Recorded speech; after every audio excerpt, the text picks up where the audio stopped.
DWNProductions.net, masks, bus, props, custom work. Maybe you've always wanted something made. Maybe I can make it for you. Hit me up, DWNProductions.net. FastCustomShirts.com. Hey, you've always wanted your own shirt for your business, film, little club, whatever. Hit me up. Maybe I can help you out. Hello and welcome Hey, to Tom. another. Hey, I was going to welcome them, but I guess fuck them. How was your week? Oh, well, the thing is, like you popped in so fast after those pre-recorded commercials, I wasn't ready, you know. Sorry. Yeah. I don't know. The week was wet, man. It's been raining like all goddamn week. Uh, I think I guess Monday was a holiday, right? It was Memorial Day. Memorial Day. So we memorialized those who couldn't come home, Tom. Those who didn't make it back. And then Tuesday had some fucking major storms, like crazy shit. The power was going on and off and on and off, and you know, my refrigerator is old as fuck, and it didn't need all that. And it told me, you know what? I don't need all that. I'm done. Fuck you guys. I'm not working no more. So had to throw some money on that, and think next Thursday it's coming in. Why it's taking so long, I don't fucking know. But yeah, that was an expense. And then yeah, it's just been raining a whole lot. And I was lost on the days because of the holiday. I time traveled a little, Tom. Thursday, all day long. Thursday, I thought it was Friday. And Wednesday, I thought it was Thursday. So I don't know. I was a bit of a mess mentally, Tom. But it's okay. I worked through the weekend, as any, good small business person should. And I think I'm kind of caught up a little right now, which I needed to be. Good. You gained an extra day there, it sounds like. Yep. That always helps. I started cutting the shit out of some masks today. I got like I guess they're wardrobe racks, you would call them. I And don't I know. got Explain to us that aren't in the know. being a wardrobe rack, it's like a Oh, a like a rack. yeah, like a clothes hanger type All thing. So I got like three of those fuckers on wheels, right. and they have 2 rows each on them. So I have three of those filled with 80 masks that I gotta fucking cut and paint and fucking put the straps on by I think next Thursday. And my fucking right hand always hurts, but now my left hand decided to fucking start hurting out of nowhere. So And that's terrific. yeah. It's fucking I finished some shit late into the morning, so I was just like, you know what, I'm gonna sleep in. If all I gotta do is cut shit today, I'm gonna sleep in.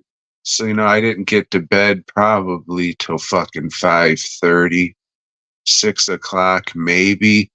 And then every hour after that till 12, I was waking up every hour just to check what time it was. Then at 12, I couldn't get back to sleep, so I started replying to emails and messages and shit.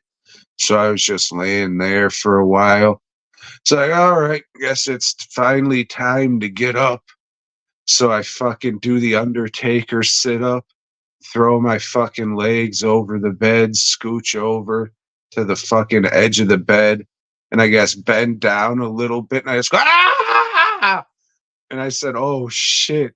Oh shit. My dick's gonna be full of fucking blood. Because I guess when I moved forward, my dick pushed up because of my fat thighs. And then my freshly new coming in pubic hair just stabbed the fuck out of it. So I thought for sure I was gonna have fucking blood running all down my fucking pelvic region. Thankfully, I did not. But Jesus Christ, it fucking hurt. Well, Very bad. maybe next time.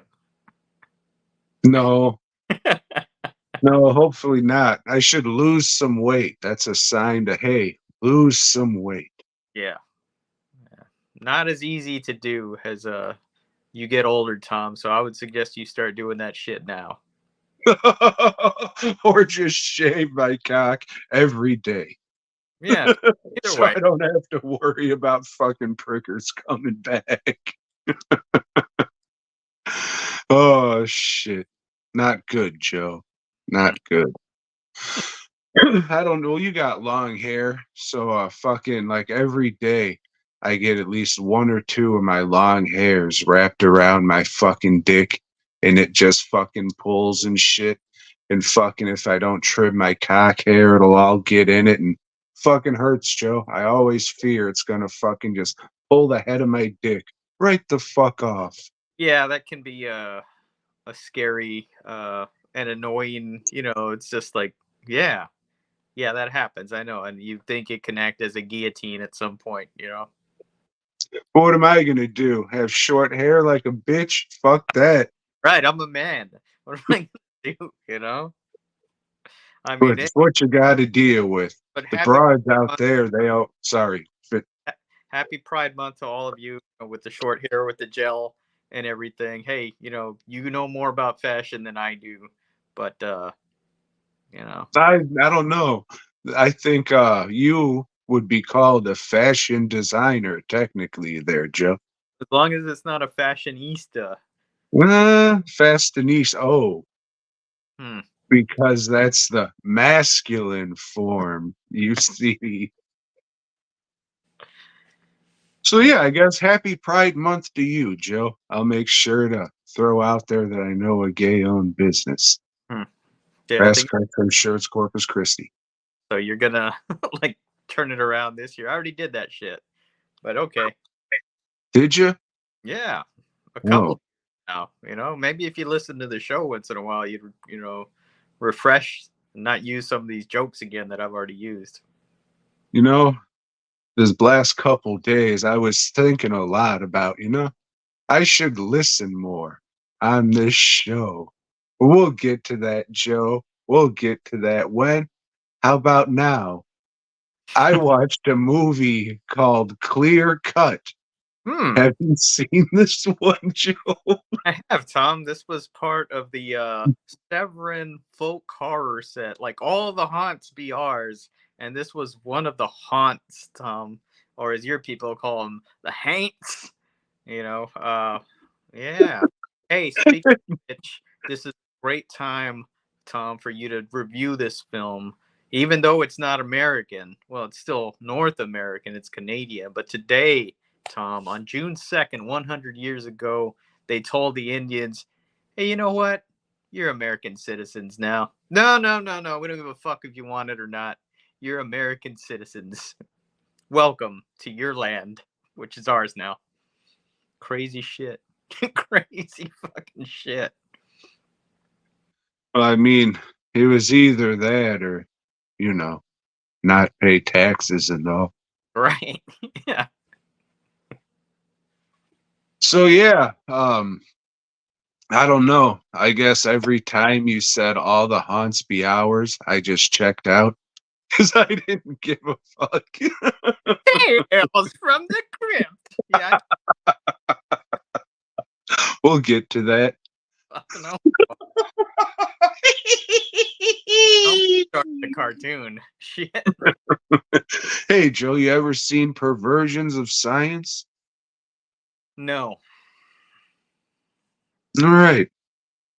Maybe something to write down. No. All right, so Clear Cut. This one was pretty good. What did you think of it, Joe? I liked it. I liked it a lot. Graham Greene is the star of this one. You And may know him as John Redcorn. That's how I know him. But it's a story as old as time. The songs rich. old as rhyme. Oh shit! I heard it was a crossed out version of a nursery rhyme. Hmm, You remember that hit? I do. It was a hit. That sucks. So You know, tale as old as time. White guy comes and takes the Indians' land, and they're not too happy about it. So they have a white guy that they hire to fight for them. So, you know, unfortunately, the rich white guy who owns the the Bill Milling Company, who's chopping down all the trees, he has money. So he's able to make sure that he wins. So, you know, the Indians are fucking not happy about it. So they say, hey, white guy lawyer, you know, sure we lost, but come with us and we'll do drugs in a wigwam. So they do. And he freaks the fuck out and sees death, destruction, and murder. So the next day, I forgot what the fuck they're going to do. But a fucking would-be school shooter shows up to fucking ask him what he wants to do to fucking the guy who owns the Bill Milling paper mill. And he's just like, oh, we should skin him and blow the place up. Ha, ha, ha. Do you really think we should do that? No. What are you, crazy? Maybe. So you know, the old John Redcorn, he bullies this guy and fucking kidnapping the fucking paper mill dude, and it's pretty much like a character study. Three people dealing with this fucking situation they're put in. And in the end, we learn that fucking old lawyer found his animality. And that was his fucking night wolf the whole time. It was pretty good. Fucking what's his nuts had me cracking up. Oh, white man with his limp white dick. He was just hitting them with all this shit. It was terrific. Yeah, there's a lot of shit talking in this movie, and it's pretty great. It's yeah, it's just he's just fucking him over like the whole movie. You know, it's it was one on this set that I hadn't seen or heard of, and it was a standout for me. I really liked it. Tom was asking me earlier in the week if you know, like what the extras are on it. But the extras aren't much, you know, they don't have a lot to do with the movie, you know, and I don't even remember if there was an audio commentary on it, but I wouldn't have listened to it anyway. Yeah, this Ah, shit. Tom, movie. But there he's back. No, he's frozen again. Now he's acting all like.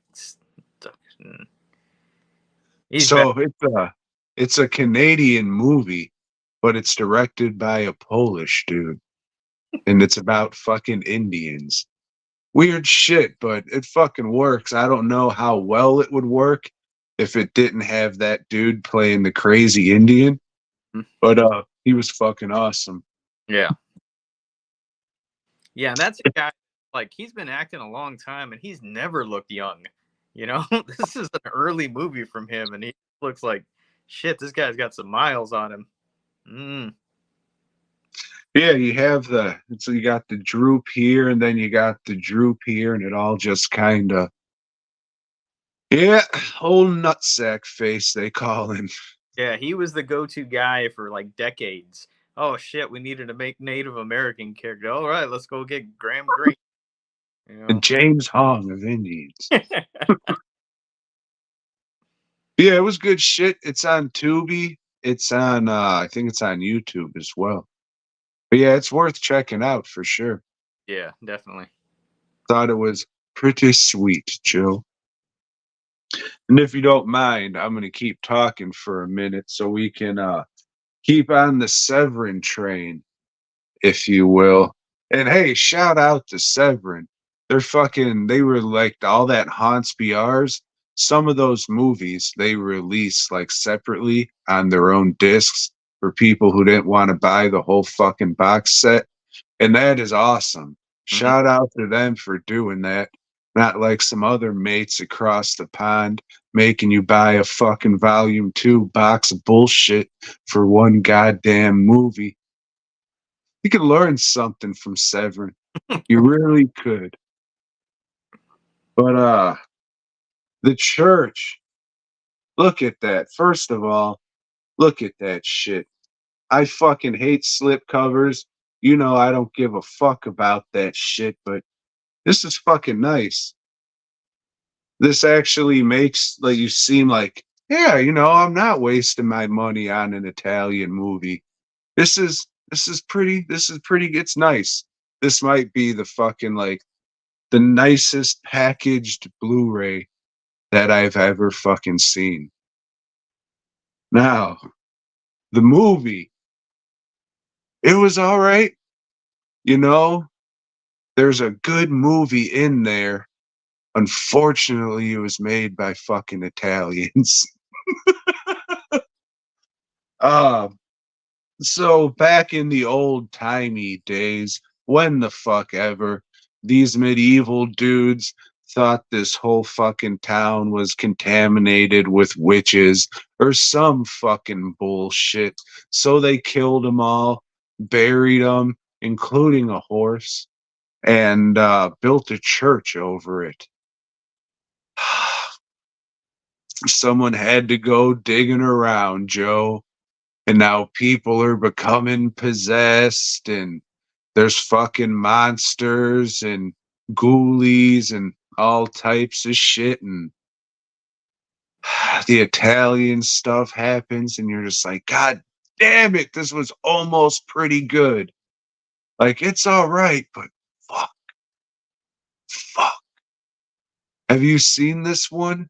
I have. I saw it way back when I don't know who was putting these out, if it was that Euroshock bullshit or if Anchor Bay was just doing like the Italian horror whatever. But yeah, I saw it on DVD way back and wasn't very impressed from it. It seemed like it borrowed a lot from other movies, better movies. I think there's scenes at the beginning that look just like shit from Tombs of the Blind Dead. When the knights are going to fucking I don't know, raise the town or whatever. And then there's a scene where a demon's like raping a chick or has got her on an altar, and that looks just like a scene from Rosemary's Baby. There's just a whole bunch of little things like this that like they lifted a lot of this shit from other better films. Yeah, there's probably a lot of other better films, but it was all right. Like the first time I seen this was years and years and years ago in a Fangoria, and it had that image of like all the bodies forming the demon face and shit, which Yeah, is cool, but right. they don't show everything a whole lot in the movie. They definitely could have showed more of the creatures and shit. But ever since then I said, man, I'm gonna check this out. And thanks to you, I finally got around to checking this out. So thank you Yeah, well, for Tom that. grabbed this for him, and like he didn't know it was an Italian movie to begin with, because then I don't think he would have given it a shot. And then who is it directed this? Michael A Sauvage, man named Michelle.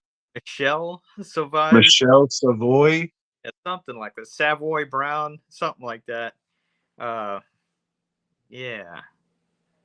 No, and this one, I guess, because this might have been one of his first films. Like they try to fool you with the whole so and so presents, No, Dario Argento, yeah.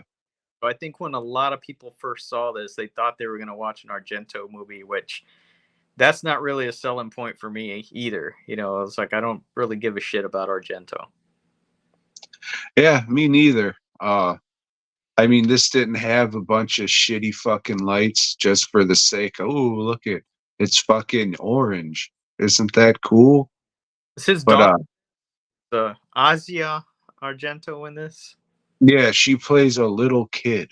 Yeah. Well, this is see at this time, Asia. I guess you would have been old enough to sleep with other little kids instead of you waited till you were an adult to do this. Pedophilia is still pedophilia if you're a woman. That's right, Joe. Uh, what can I say about this? The creatures were cool. They were almost awesome. There's I'm a fan of old Boris and Julie, and they took a Boris painting and brought it to life. Hmm. It looked okay. The painting looked better, but to see the painting and then see that and be like, oh shit, I know what that, Yeah. like that kind of thing. Is it the one But of say that again. Dark Phoenix? Yes, yes, it was with all the fire and it looks like a bird. It Right. was terrific. There's cool shots of the like church, like how they shot it, and there's spooky music over it, so that was kind of cool. But then you just get into Italian incompetence, and you're just like, shit, if this was made by fucking Americans, people would be like saying, oh yeah, this is good. But they're not. Right. You only got the Baba fans talking about this one there, Joe. Uh, But it's okay. I can't say fucking run out and get it. The packaging is great. And that's fucking, I'm not one to say that fucking shit. But it's solid. If anybody actually gives a fuck to see the shit, I mean it's like a nice thick fucking thing. It's all slick. Uh there's that. I think that little thing looks cool, that little sea goblin thing. hmm. The C stands for cock. Then we got that. Then we got that. I guess it has a soundtrack with it or the 4K in some book. But yeah, it was all right. Could have been pretty good though. Unfortunately, stereotypes exist for a reason. Chick. I do. All right. Thank you, Severin, and thank you, Joe. Tom, I watched a movie called I Am Lisa. Have you seen or heard of this one? I have not. All right. Well, this is a werewolf film, Tom. Oh yeah, I have heard of it actually. All right. Well, it's about a young girl that lives in a small town. She moved away, went off to college in Spain, but her grandmother recently died and left this young lady her bookstore in a small town, Tom, because there's bookstores in every small town that I know of, because that's such a sustainable business to begin with. You can go to a small town. But anyway, so she's, typical nerdy girl, got the glasses, wearing a funny little hat. And in comes some bullies from her high school days, Tom, and they're still bullying her. 4 years later, after she's done her college and shit, they're still bullies. And well, shit, it's kind of hard to deal with a bully when that bully's mom is the local sheriff, Tom, and that bully's brother is the deputy sheriff, Tom. So you can't win, but she says, fuck it. I'm going to go anyway. I'm going to file a report. And nope, sheriff's just not going for it. Beats the shit out of her. Has the bullies come beat the shit out of her. Then the deputy takes her to the forest, rapes her, and then leaves her to be eaten by wolves. But Tom, with her last bit of strength, as a wolf creeps up on her, takes a bite out of her, she picks up a handy rock that's nearby and boom, hits the wolf, and the wolf, scampers away. Poor little wolf is just trying to eat, you know. Um, Somebody finds her in the woods, some lady, and like nurses her back to health. And now she's just hiding out, doesn't want the sheriff and them to know that she's alive. But now she's starting to develop abilities, Tom. Abilities. Oh shit, can she climb on walls and shit? Oh, she can't. Can she like shoot webs with the little gizmo she made? Oh, webs, Tom. Fuck. Can she do like a backflip?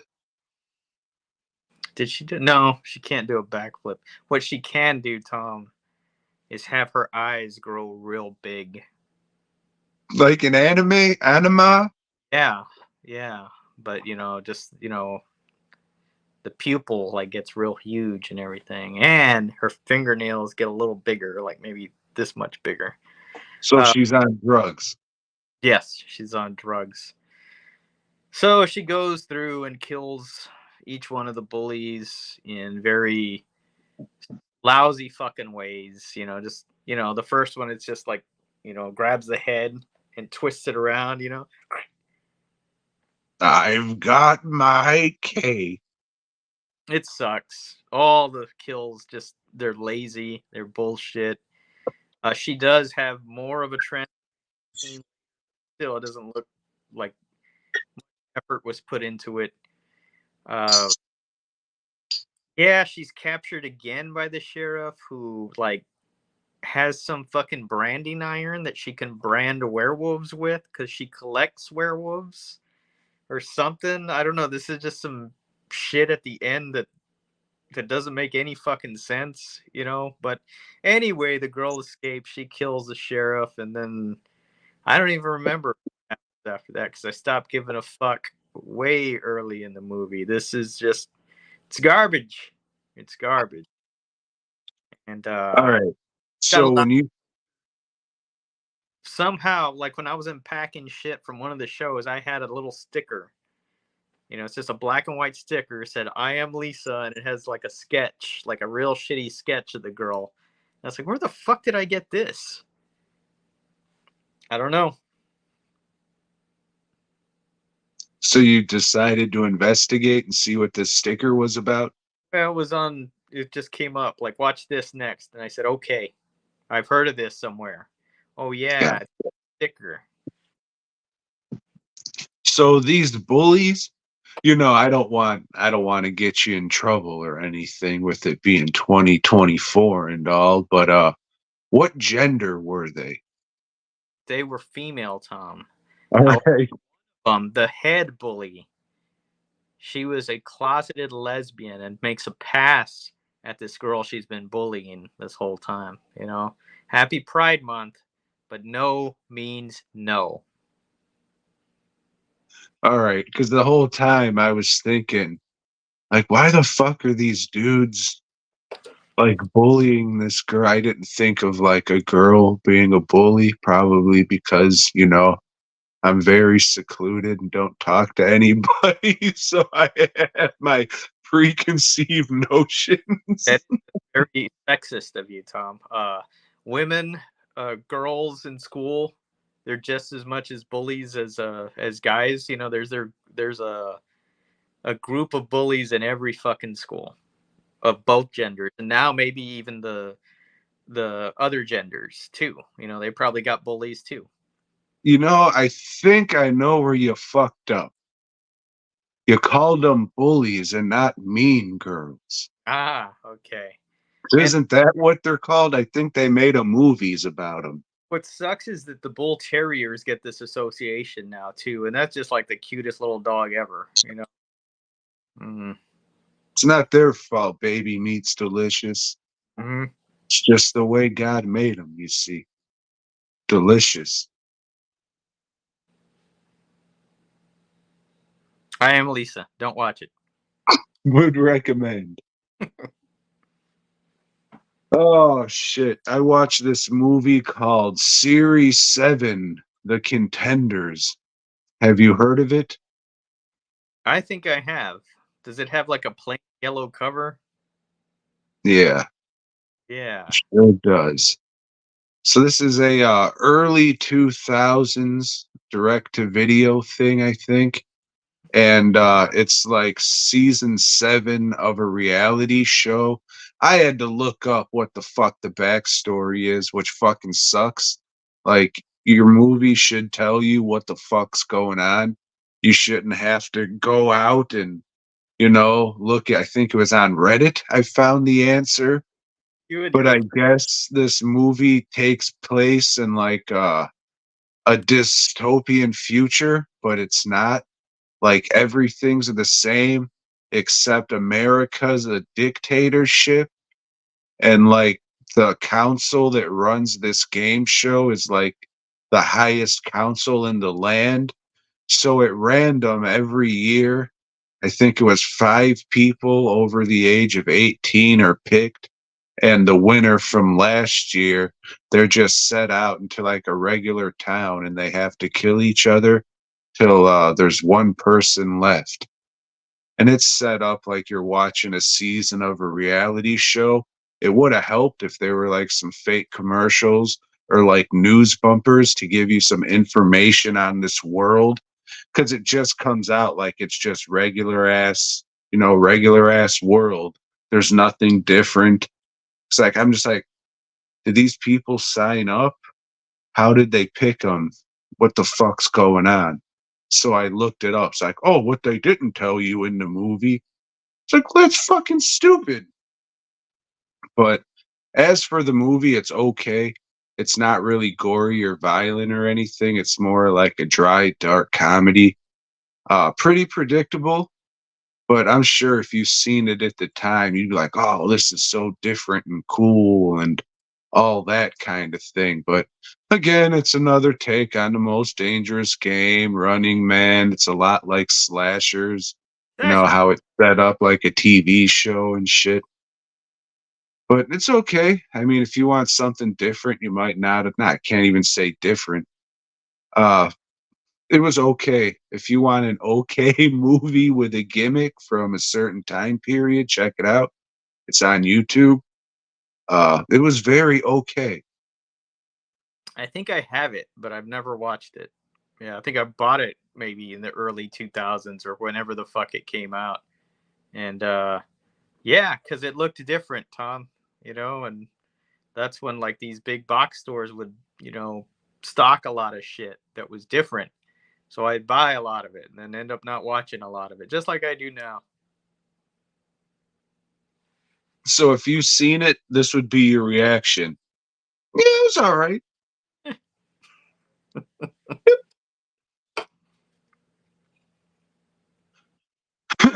So yeah, it's on YouTube if you want to see it. But I mean, there's probably better movies out there. Yeah. Oh, yeah, I think I watched I Am Lisa on Tubi, but you don't want to see it. None of you.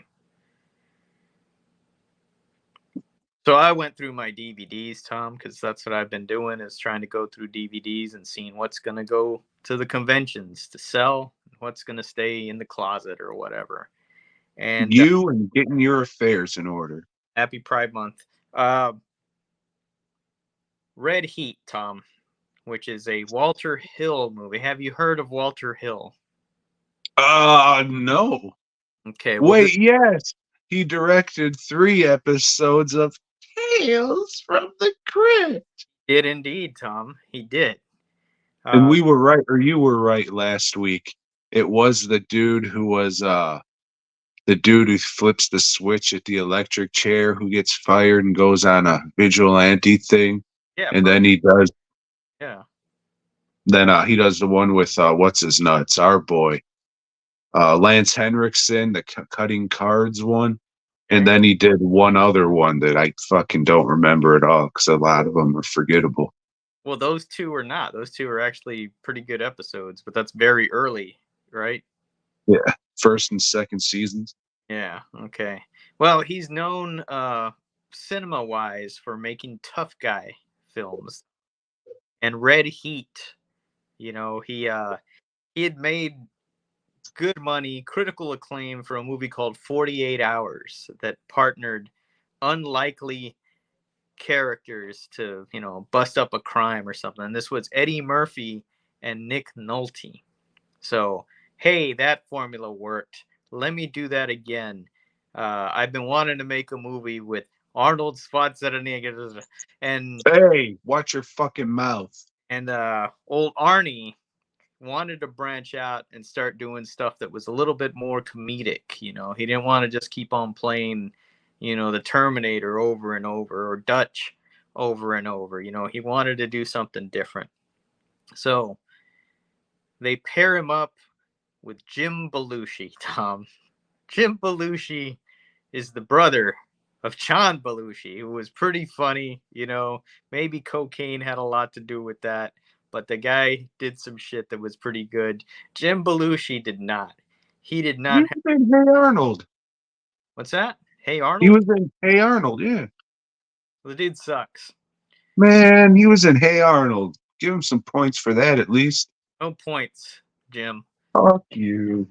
So Jim, he plays a wise cracking cop from the streets of Chicago. And he'll get his man, but he's gonna joke around and complain about the force and this and that, and he's always in trouble. Well, Arnold, he's a Russian cop, Tom. No nonsense, by the books. An accent's an accent. These stupid fucking Americans won't know any different. you know, and well, drugs are coming into the old USSR, and well, Arnold's got to stop them. But the guy that's doing the dealing the drugs, he escapes and comes to Chicago, and he's setting up a big deal to get more drugs into Russia. So Arnold's got to bring him back because that guy got busted while he was in Chicago, and he's got to escort him back. But no, they're ambushed. Him and Jim Belushi are ambushed. So now they got to go renegade because Arnold wants to get this guy, and it doesn't work, Tom. This is not a good movie. All the comedy, just Arnold's the straight man, because he, doesn't get it, or whatever. He's just too fucking Russian for, all this comedy or whatever. So it just doesn't work. All the jokes fall flat. The action, there's a big fight scene at the beginning, and people say, oh man, that fight scene was good. No, it's not. Watch it again. It's not very good. There is some car chase shit later on in the movie. They use buses, and they're just like destroying the fuck out of Chicago, like it should be destroyed. And that's cool. That action shit is good.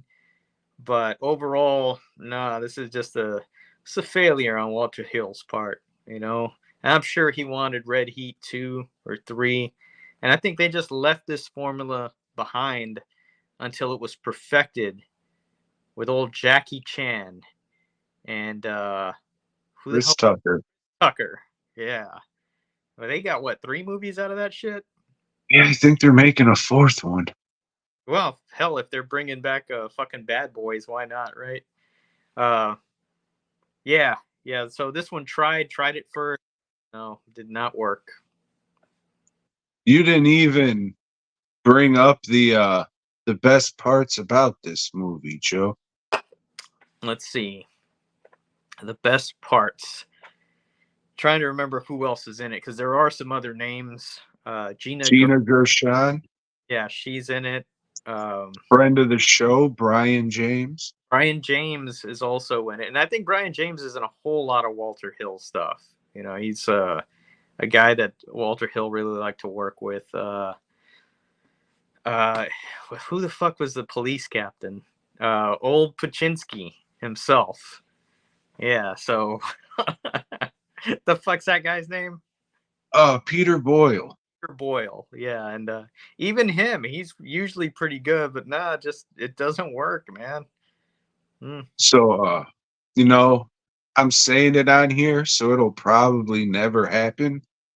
But if you ever see a mystery vinyl that just says BOYGOB on it pop up for sale, it's going to be a commentary track for Puchinsky.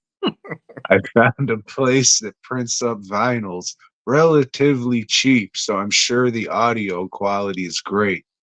But as a funny little thing, that might happen. So keep an eye out. Maybe we should get back to work on that album, Tom.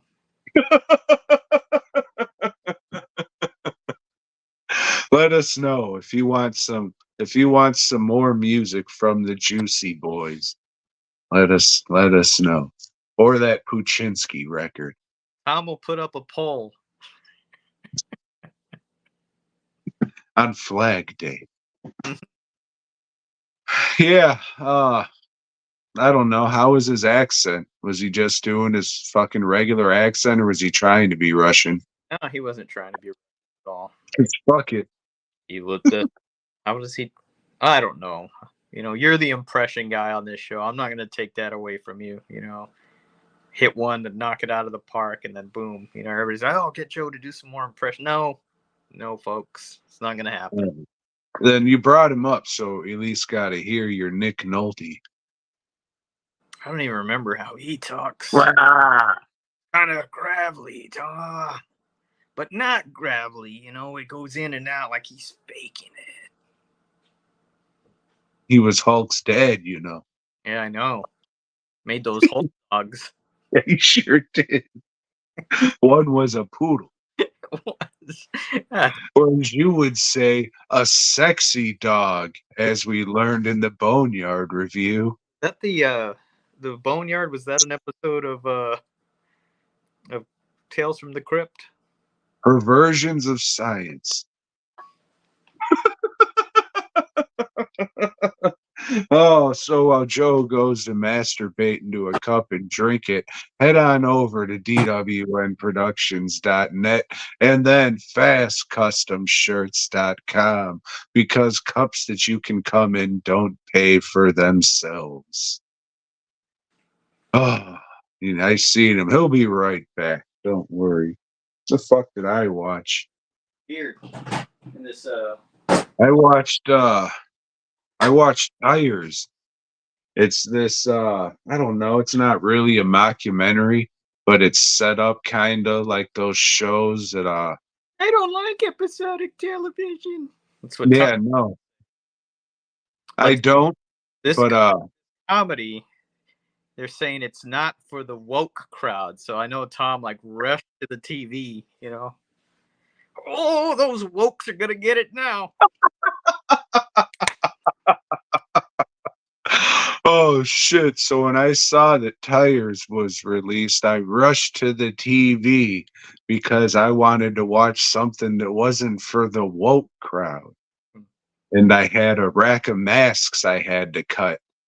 So I wanted to put something on that I didn't really have to watch that could just be like playing in the background. And, I got a couple giggles from here to there. It wasn't laugh out loud funny. I guess the most shocking thing was like they say wops a lot. Okay. Not going to offend me with that shit. So, yeah, I mean, it was all right. I had a few laughs, but it wasn't fucking, oh, you got to run out and check this shit out. You got a bunch of masks to cut, put it on in the background. It's no Think it's no what? Jim Belushi. It isn't, man. Ah, I wish I could think of a other Jim Belushi movie, but I'm not sure if he was in the actual Hey Arnold movie. The Principal. I never seen it. Girl from Lucky. I don't. Well, Joe, oh shit. I watched Half Baked 2. I think it's called Totally High or some fucking clever subtitle or whatever the fuck. And I guess this is a sequel. What do they call them? Soft reboots or I don't know, some fucking stupid name. Anyways, in this one we follow Dave Chappelle's kid. And the lady that Dave Chappelle was trying to nail in the first one, that's her son, and she was sick of old Dave or Thurgood smoking all that weed. So he took the kid or she took the kid, moved across the country, and then he meets friends in middle school. They all start smoking weed. Flash forward, they're all college age, and all the friends get together and smoke some weed, and one of them has a marijuana overdose. So they fucking got to raise money for his funeral and shit, and they only have 14 days. But luckily, old Thurgood Jr.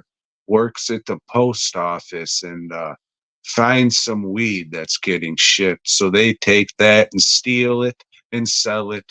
Unfortunately, the dickhead who runs the local dispensary doesn't take too kindly to that.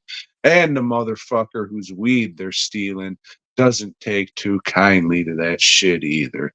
Hilarity ensues. This starts out as bad as you'd think. The fucking dude's like trying to do his damnedest Dave Chappelle impression, and it fucking sucks.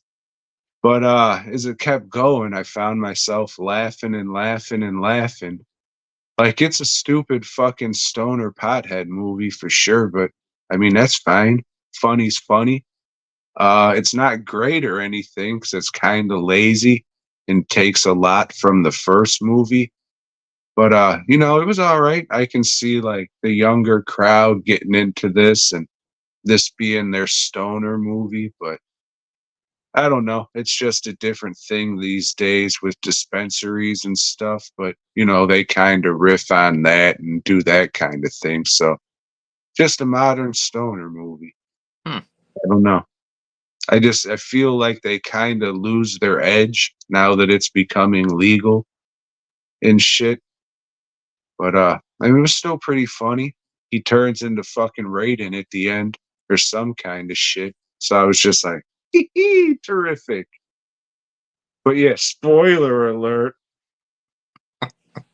But yeah, it was pretty funny. Not the fucking complete piece of shit I thought it was gonna be, so that was nice. It's on Tubi. You probably won't like it. Yeah. So there's a black kid in it, so it probably make you puke, so don't watch it. But it was funny and I laughed a lot. Did they say WAP a lot? No, that was the other one. Oh, That's Netflix who promotes that kind of shit.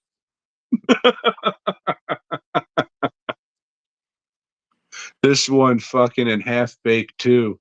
Like one of the friends, she makes marijuana sexual lubricant, and the kid's mom finds it and just whacks herself off silly.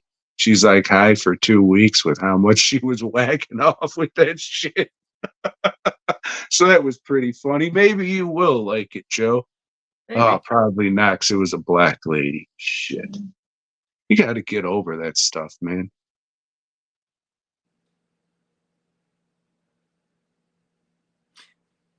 Tom, I did it. I finished the box set Inside the Mind of Coffin Joe, and the last movie in it, and here they're not in order, so this is all fucked up, is, what the fuck was it called? Hallucinations of a Deranged Mind. Now, in this one, Tom, there's this guy. He's a renowned psychiatrist there in Brazil, but shit, he's kind of gone a little loopy, Tom. He's crazy. He's gone crazy. And the result of this craziness, this deranged mind that he has, is hallucinations, Tom. He's been having these hallucinations, you see. Of what? Well, I'm about to tell you. He is hallucinating that Coffin Joe is trying to fuck his wife. Joe, the fictional character created by Josica Marins. Yeah, that guy. Um, the doctors, they don't know what to do, man. They've tried everything, and nothing's reaching this guy. It's like, hey, we got no choice but to contact Mojica Marins himself. Since he created Coffin Joe, he might know what to do. So they get old Coffin or Mojica Marins on the phone, and well, he's intrigued by it all, that his character could do this to someone. So he said he'll do some research, and so he starts going through his old scripts, reading his old scripts, looking for clues, and finally, he goes and the doctors hypnotize this guy because, hey, if you just see Mojica Marins, he looks exactly like Coffin Joe.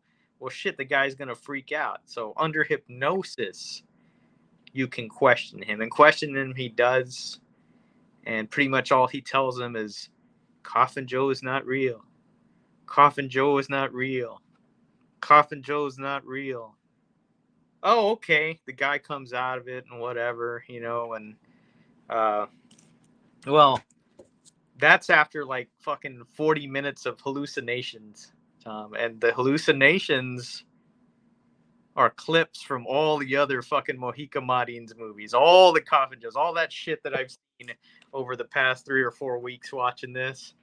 And it just goes on and on. You know, it stretches that shit out. You know, some scenes are shown over and over, you know, to make it like a hallucination, you know? Or they invert the color, you know, because when you have hallucinations, colors are inverted. Anyway, spoiler alert. The guy's back with his wife at home.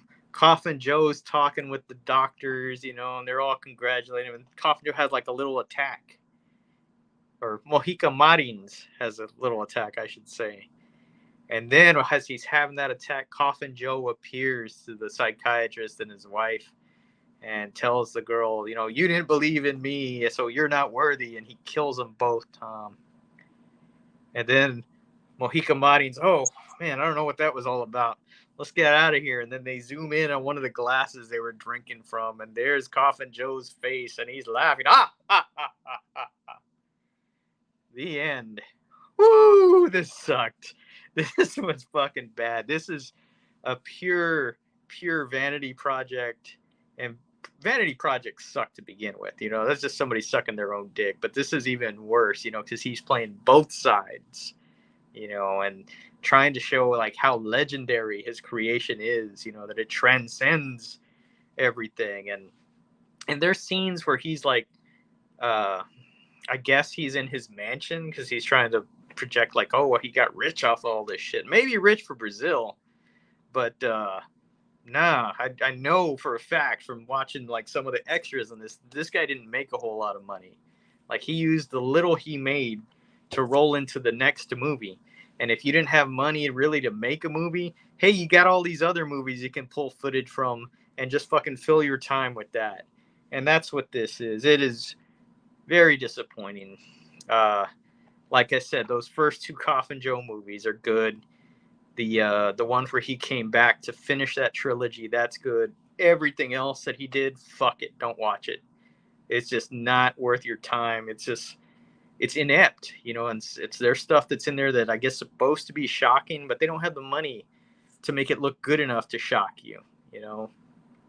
So anyway, the rest of this set, it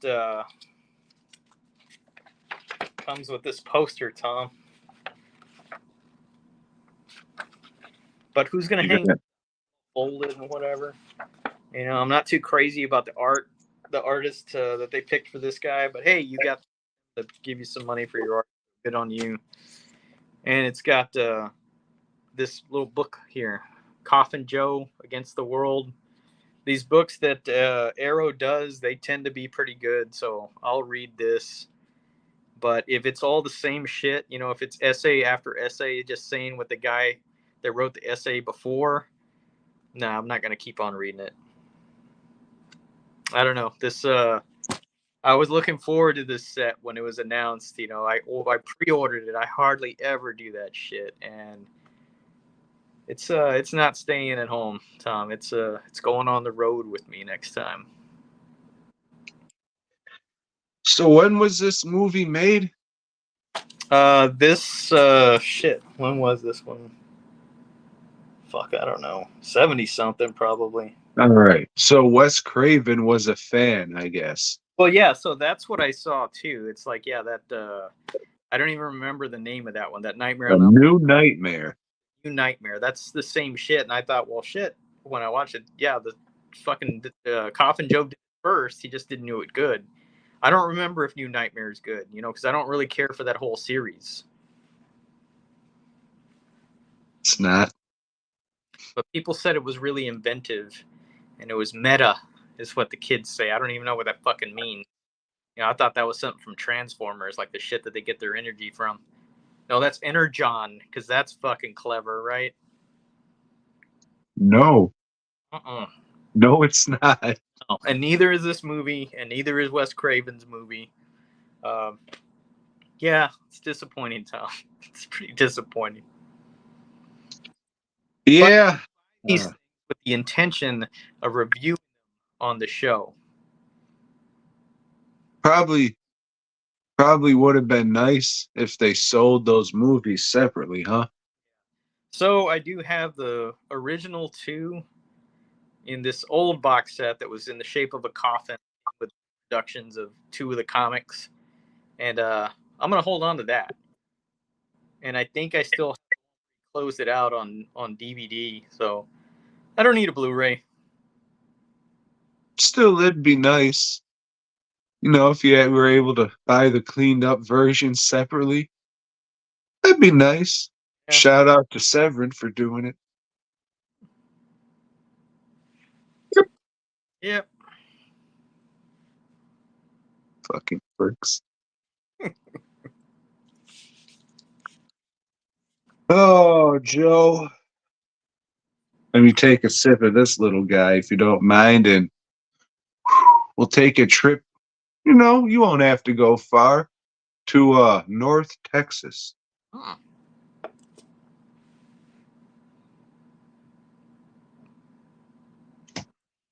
So I got this one, Bloodsuckers from Outer Space, from the director, old Glenn, at Frightmare.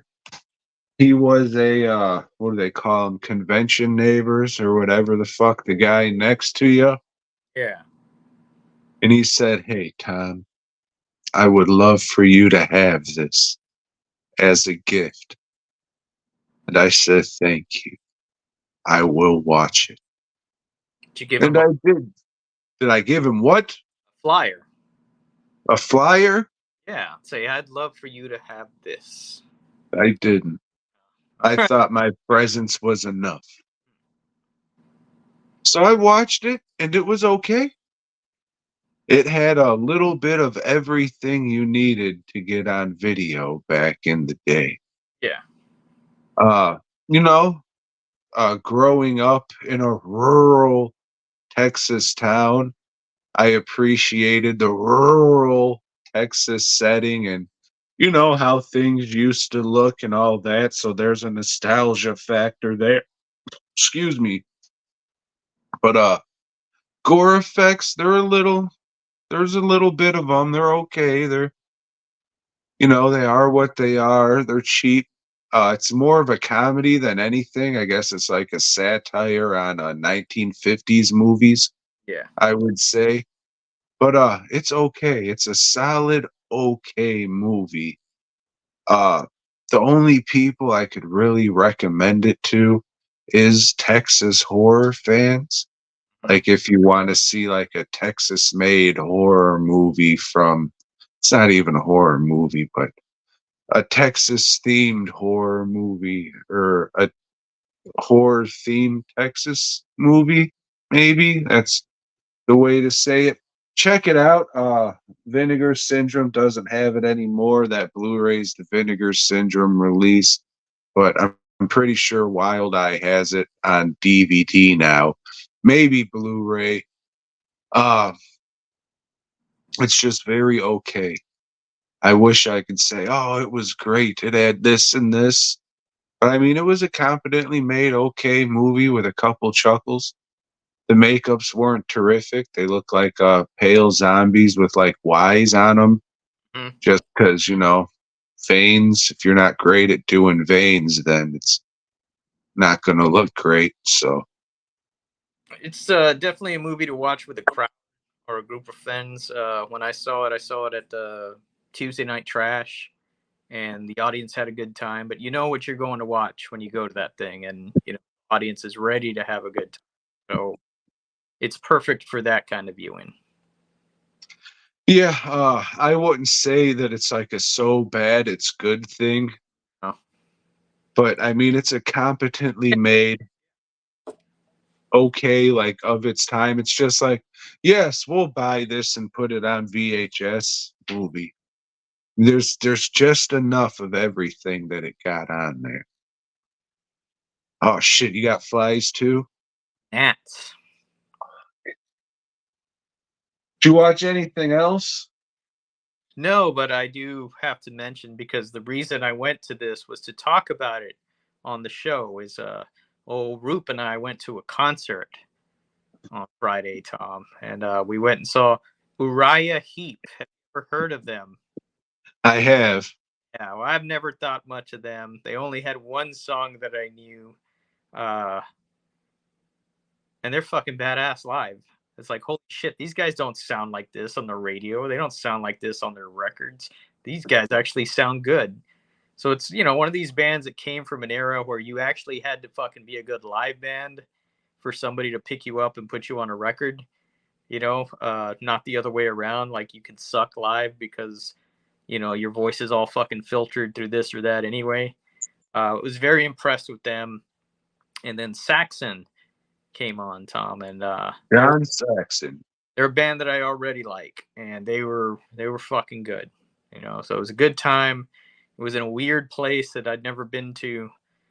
Fancy place, probably the fanciest place I've ever seen a rock concert at. And like we saw that the general admission tickets were just as much as if you get a table. So we got a table for a change, and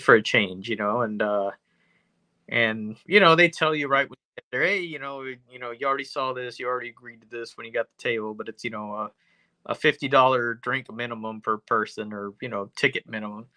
It's like, yeah, we know how to drink. Don't fucking worry about that. We got that. $100. It was really a $50 drink minimum. Yeah. That sounds criminal. It didn't have to be just drinks. It could be food or whatever. But it wasn't like a 2-item minimum. No. That's fucking crazy. So yeah, and this was a ritzy place, so but we drank our fill, and the beers were not outrageously priced. I think they were only like $7 a piece, which is more expensive than drinking at home. But for like a place like that, you were expecting like fucking $12 beers, like a stadium. I think that's cheap at a stadium now. I think a stadium's like 15 or 17 a beer. Yeah, for fucking alcoholics like me, that's why don't go see sports and shit, because it's gonna. Did COVID not teach you guys anything? Stay home and drink. Just stay home. You don't have to go out. Everything will come to you. That's what it was made for. It was just to get people used to staying home and having everything brought to them.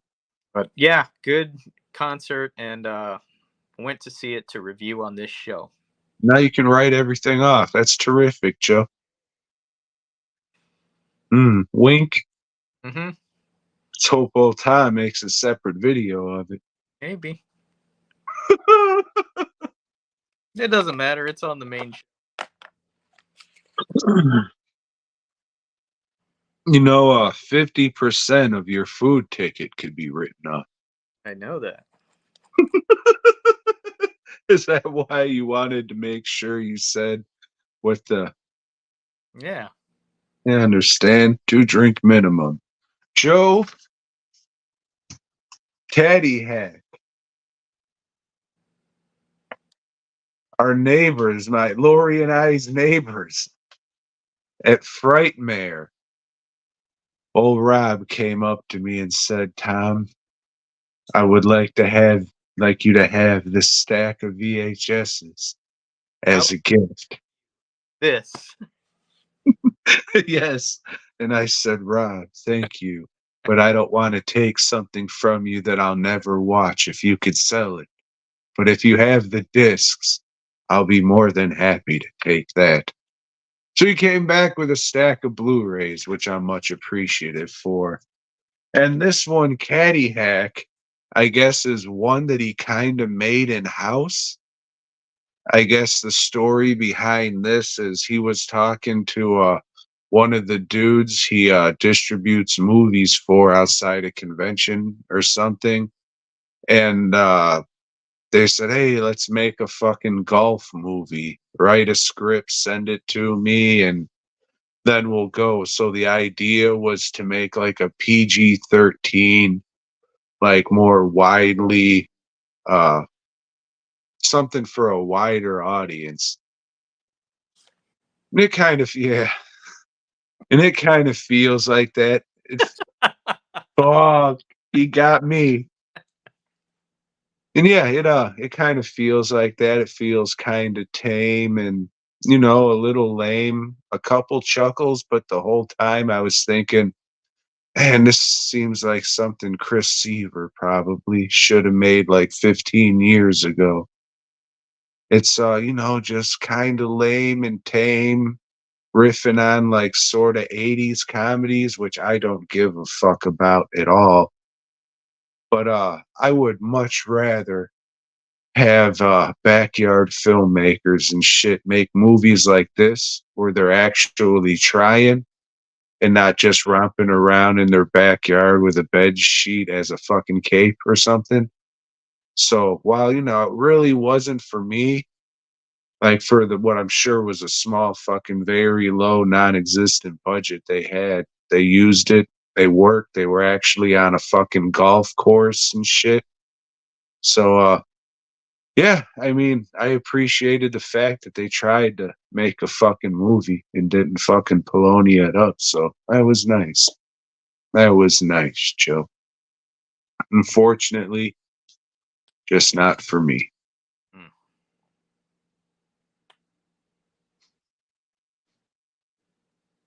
Joe, let me ask you this. I have not, Tom. You ever seen the show called Tales from the Crypt? Season 6, episode 14. Just kidding, Joe. We done them all. But let me ask you this, baby.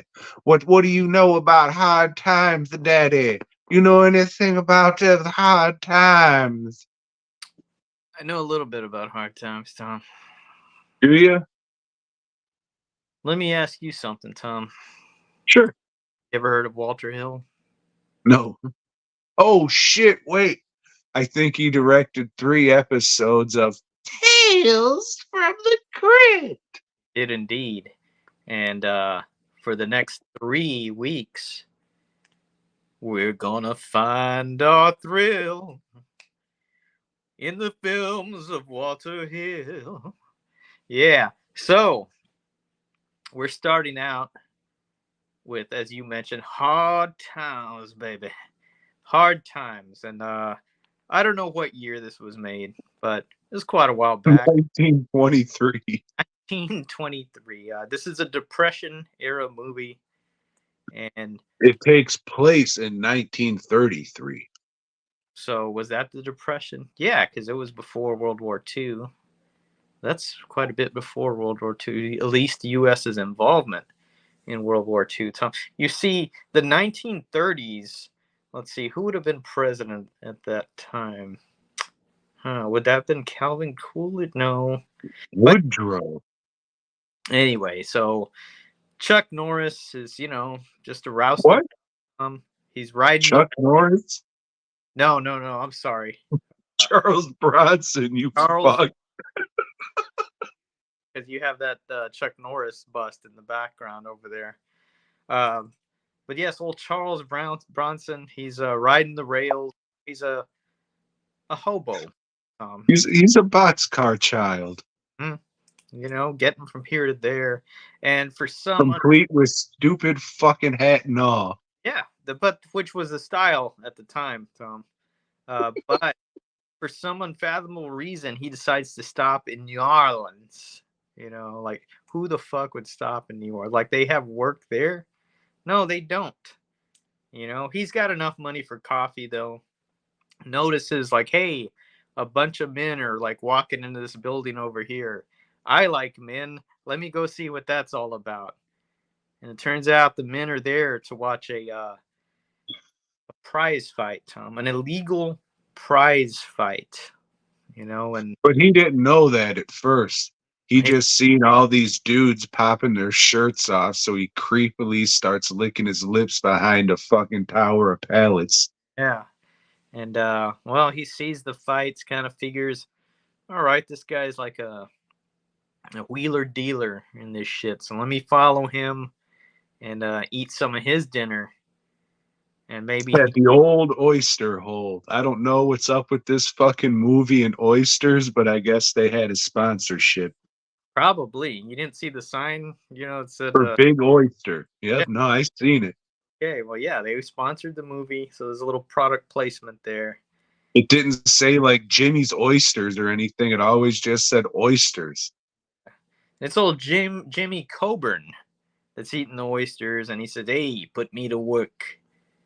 What do you mean, put you to work? What are you talking about, son? Like, what's going on here? You know, he's kind of like a foghorn leghorn type, Tom. And just put me to work.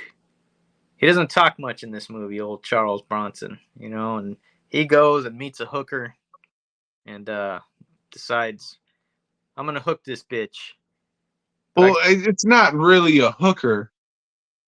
It's a fucking lady that's has all she's doing is flashing her fucking wedding ring. And all this takes place at a diner, an old 1933's diner. And Charles Bronson pulls up, fucking, he's at the counter, drinks a coffee, like he sees this lady minding her own business, drinking her coffee with her fucking left hand, showing everybody her wedding ring. And then Bronson says, "Ooh, a challenge." So then he fucking walks up and gets into this very small two-person booth with her, fucking gives her the coffee, and she just keeps flashing him the wedding ring the whole time. But in this movie, Bronson's a piece of shit, and he says, "Fuck that, I'm trying to get my dick wet." Good, I'm glad your fucking husband's in jail. He's probably getting fucked right now. He's probably getting fucked right now, so don't feel too bad about it, toots. So he takes her back and fucks her like a gentleman, not committing adultery or anything. It's a sin, Joe. He's not a good guy in this movie. well, she's prostituting, Tom. Is she? Yeah, that's made clear at the end. But there's also a lot of scenes with her that were cut throughout the movie. The movie had initially like a 2-hour running time. They cut it down to 1:30. There was a few This more. shit felt like 8 hours watching it. There was a few more fights that were cut out. But anyway, Okay, let me ask you this. Was there a fight cut out where he lost? I don't know. They were cut. I've never fucking seen them. No, I don't know if you fucking like know the backstory on this movie, because that probably would have helped. A fucking fight that he lost, not Bronson just coming in whooping every motherfucker's ass, and you not having any question in your mind that Bronson will ever lose. Even the final fight, it's just like, oh, Bronson's now he's gonna win. Just like he just comes in, wins everything, and leaves. Bye. Oh, terrific. What a piece of shit. Right. I mean, and that's all the movie is. You know, he has a few fights, earns some money.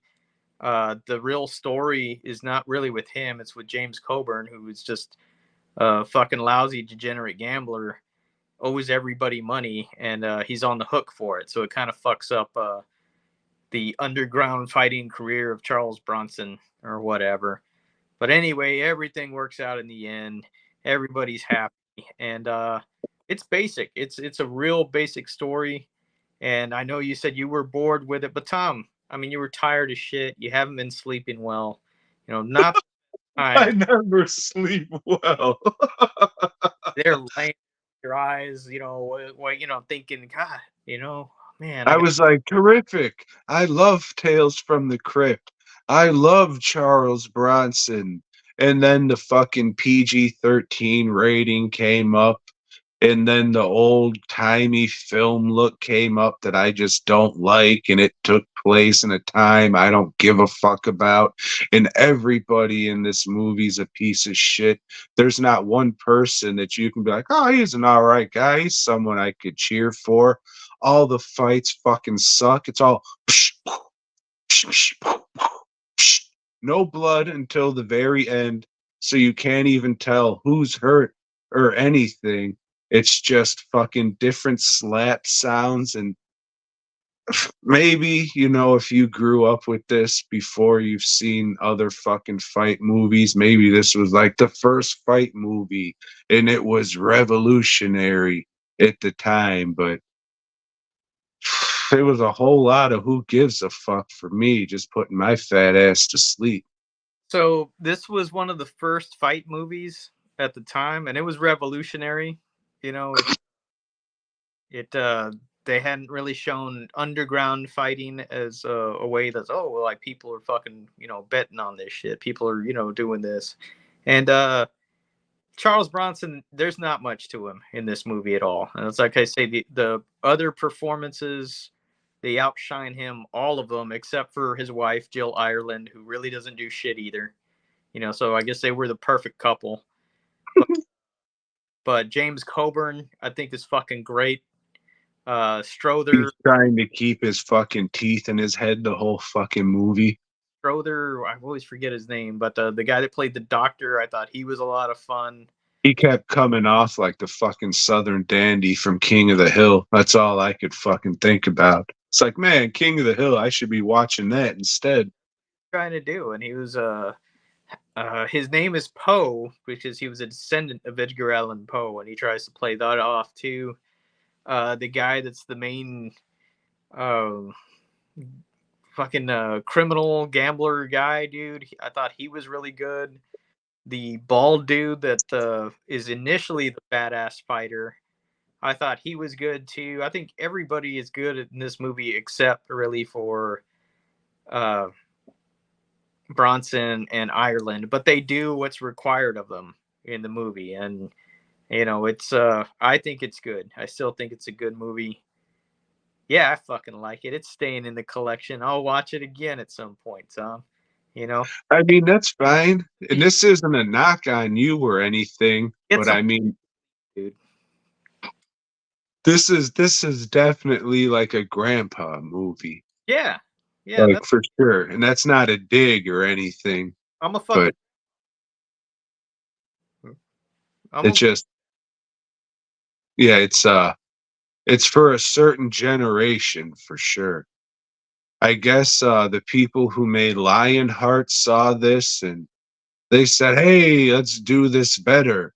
And in my opinion, they did. In your opinion, they didn't. I remember you not liking that one. So yeah, because it's right there, it kind of shows the juxtaposition of generations and shit. So it's definitely, I can understand why you dig it.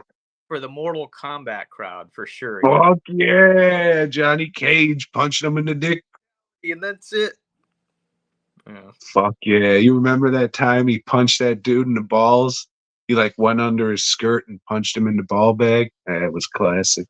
For the next Mortal Kombat, you can get a Charles Bronson skin and play as Charles Bronson from Hard Times. That'd be pretty good. As long as it's like a Sonya skin, so we can go around kissing motherfuckers. Or yeah, fucking Bronson just blowing fucking people kisses. That'd be terrific. I'll buy 2 copies and write them both off.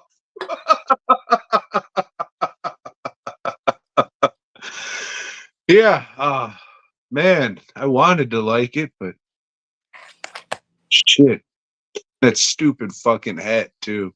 Every goddamn scene he's wearing that stupid fucking hat, and when he's not, he has a fucked up haircut. It looked like somebody cut his hair with a fucking shoe. Well, I mean, that's what he had to do in the Depression era, Tom. The fucking guys riding the rails, they didn't just fucking pop into a barber shop, But he's got money now for a proper haircut. Yep, on his way to Illinois. A better place. They're about the same. It's the same fucking place. You're a fucking racist, Joe. Well, Tom, next week we're going to continue our look at the films of Walter Hill, at least some of them, with The Long Riders. Which, if any of you want to jump on board, you can watch it on YouTube. I've got my old MGM DVD. I'll tell you this, Joe. It sounds like a June movie.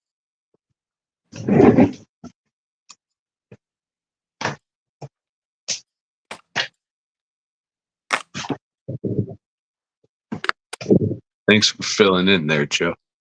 So anyways, while Joe goes to refill that fucking cup of cum and drink it again, head on over to dwnproductions.net and then head right back to fastcustomshirts.com and make all your t-shirt dreams come true.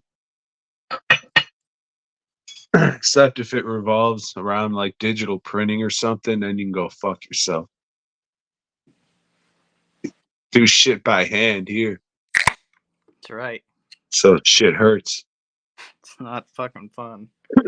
It was fucked up. Lori and I went to fucking dinner yesterday, and there was some shit I couldn't even pick up. I don't know what the fuck was going on. Check. She did. It was terrific. I love women empowerment. Hey, happy Pride Month. Thank you, Joe.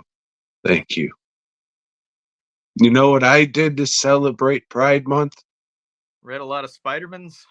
I was going to say suck a dick. Hmm. But yeah, read a lot of Spider-Mans. Because Okay. one is a lot. Well, I read a lot because I was catching up from not reading them last week. So let me just zoom through these. So I finished that Marvel Team Up number 96 where it was with Howard the Duck. Howard the Duck's naked through most of this thing. It's kind of weird, you know.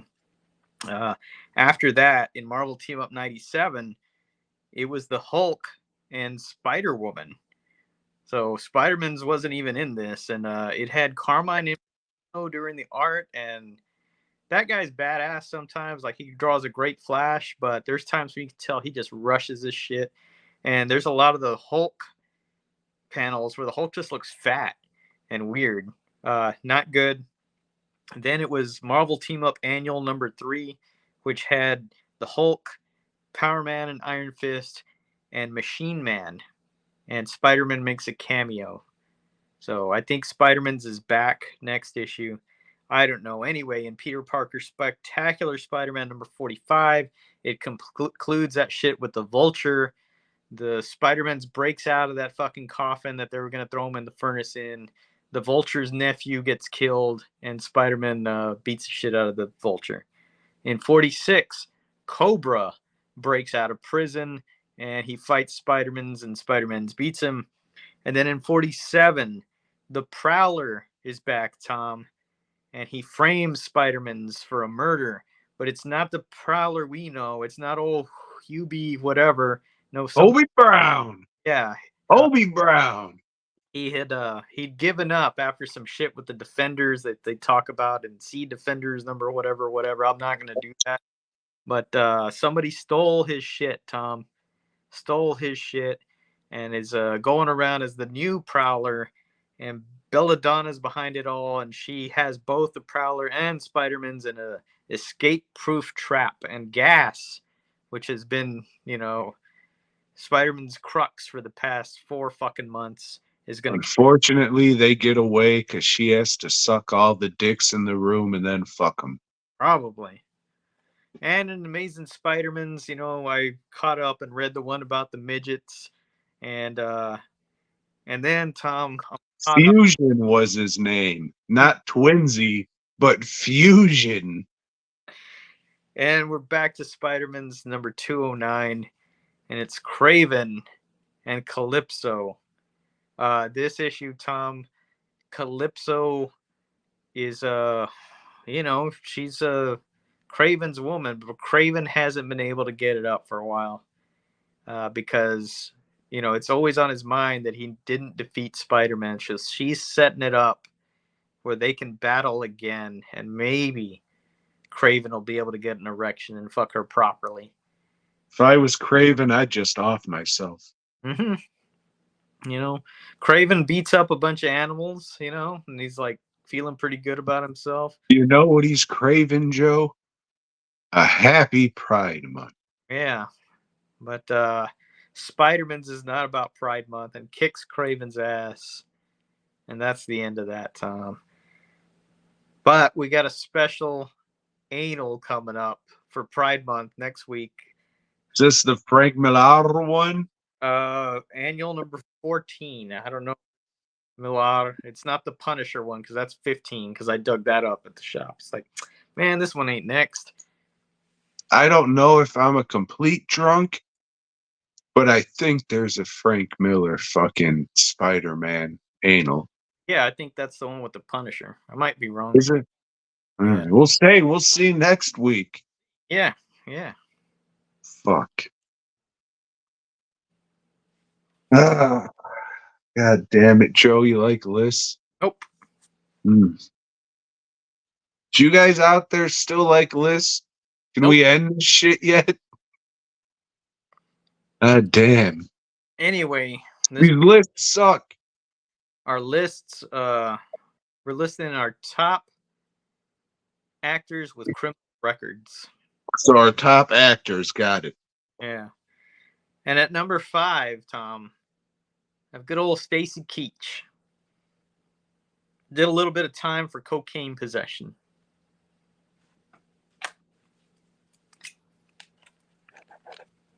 My number 5 is, I don't really care for his movies all too much or him, but every time he goes on a racist tirade, I always laugh because it's fucking ridiculous and the words going together always sound funny. Even though it's horrible, horrible shit he's saying, that's why it's funny. And that's Joe's boy, Mel Gibson, or Melly Mel, as he used to call him. He He'll has a put all you fuckers in the rose garden because he's capable of that shit. yeah. Not only is he racist, he's misogynistic as well. You know. At number 4, Tom,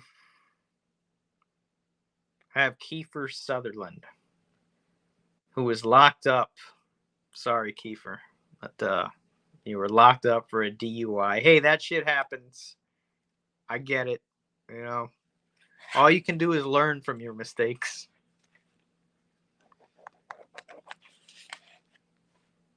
My number 4, Wings Hauser. Probably something with drugs. At number 3, we've got Charles Dutton, who did some real time for manslaughter, but then he became rock and beloved by the BET watching crowd.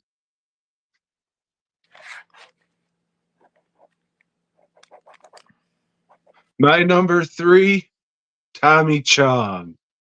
He was set the fuck up. And that sucks. Fucking pricks. Yep. At number 2, Tom, but old Wesley Snipes. As much as we'd all like to, you can't avoid the tax man. So when you evade them taxes for too long, they're gonna get you.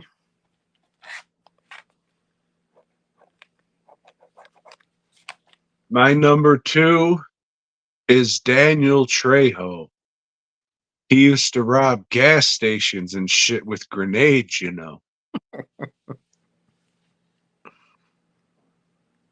back in the 1930s. Mm-hmm. Had a little hat too. Sure did. He had short hair at one point. Number 1, Tom,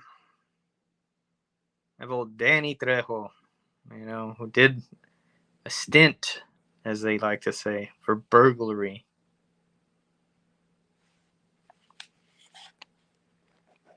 So my number 1, not surprising, also a Mexican, star of Cheeseballs and Fisted, Jose Manuel Garcia. I don't play real, this is the fucking real deal right here, motherfuckers. You want to tell him what you did? Well, me and Kiefer Sutherland were, leaving the club, and we decided it would be a good idea to drive our Let's just say if Joe moves, he's got to tell the people he's coming into the neighborhood. Yeah. So Tom's sad that there's not yet another documentary about his Nickelodeon past. What are you talking about? That movie Pass one's out. Everyone got raped. That shit. I'm like, oh, I gotta learn about this. Oh no, they got one with what's his nuts? Old American Beauty, Kevin Spacey. I thought he was uh raping like full grown adults. Mm. I don't know, Joe. On episode whatever the fuck this will be. This is 416. So hear about that on 418. Maybe. If we're lucky enough to come back and talk to all of you once again.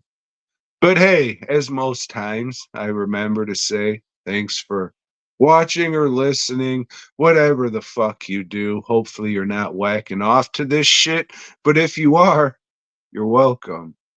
But I hope you all have a great week, full of just terrific shit. And yeah, for sure. If you made it this far, thanks for sure. Appreciate it. Hope you got some giggles. Fucking bitch balls. Joe, you got anything? We appreciate y'all. Happy Pride Month. You know. Yeah, enjoy your fucking and sucking. And until next time, boy God.